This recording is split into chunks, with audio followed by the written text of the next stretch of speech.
Throughout history, legends have grown about various figures who have come to represent the every man or woman fighting against a perceived oppression. Some, like Robin Hood, may have had some element of truth to them, but mostly be more legend than fact. Many others, like William Wallace, have a good bit of truth to them, but also many legends added to them. After a time, it can be difficult to find the truth through all the legend. But whether truth or just legend, their stories have inspired others to fight for a cause. In this short video, I'm going to speak about one such figure. There is debate on whether or not her claim to fame happened, but what is certain is that the story has a lasting effect upon Scotland. I'm going to begin by sharing a quote from Sir Walter Scott's book, Tales of a Grandfather. The rash and fatal experiment was made 23rd July 1637 in the High Church of St Giles, Edinburgh, where the Dean of the city prepared to read the new service before a numerous concourse of persons, none of whom seemed to have been favorably disposed to his reception. What was said to have transpired on that particular Sunday in July of 1637 at the majestic St Giles, pictured here, would be a major part of the process that would lead to the National Covenant, the English Civil War, the beheading of a king, the time of the Covenanters, and much more that would shape Scotland religiously and politically for many years to come. To give a very abridged version of the events that led up to our story, King Charles I, though born in Scotland, had spent most of his life in England and seemed to have little familiarity with, or even concern about, his Scottish subjects. He desired to make the Scottish Presbyterian Church more like the English Anglican one.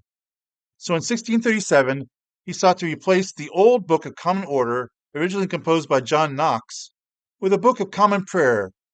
This is what Walter Scott would call the rash and fatal experiment. The Encyclopedia Britannica gives us an important difference between a Book of Common Order and a Book of Common Prayer. It says, a Book of Common Order, as contrasted with a Book of Common Prayer, aims at securing a common pattern of worship without making the specific verbal forms compulsory, and the prayers are often entirely to be said by the minister, in accordance with a practice introduced by John Calvin. For the steadfast Presbyterians in the Scottish Church, the changes seemed to be bringing the church more in line with Catholicism. What truly angered many was that the king was enforcing these changes without the approval of either the General Assembly of the Church of Scotland or the Scottish Parliament. Charles held to a strong belief in the divine right of kings, that they can make all rules and laws, including those within the church, while many Scots believed that only Christ was the head of the church and preferred the system of Presbyterianism. And this brings us to our story. For on Sunday, the 23rd of July, 1637, the Dean of Edinburgh, James Heaney, began to read a collect, part of an Anglican-style order of worship, from the new prayer book. And now, according to the legend, our heroine, Jenny Geddes, appears. Jenny is said to have been a market woman, perhaps hired to hold a place in the church for rich people by sitting on a spot near the front on a stool. One of the many parts of the legend that is debated is whether the stool was a three-legged stool, as pictured in this photo, or whether it was a stool that could be folded up, as shown in this picture.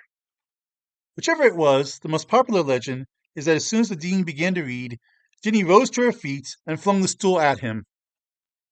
She is said to have yelled out in broad Scots, which I'm not going to attempt to butcher, but I will put up for you to read, but can loosely be translated as, "The devil give you colic in your stomach, false thief.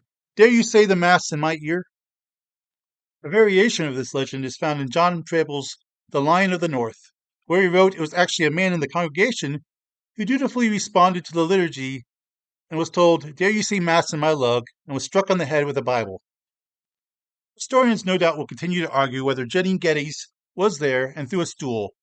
It does appear that there was a woman living at that time with that name. Whatever the case, a riot did take place in the church that day, and similar riots took place in other churches throughout the country.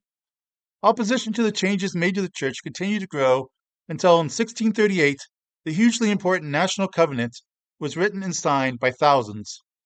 But that is a topic for another video, perhaps several, as it has a profound impact on Scotland, leading in many cases to true revival and changing the country and indeed the course of British history. So that is the short legend of Jenny Geddes, who flung a stool that has gone down into history.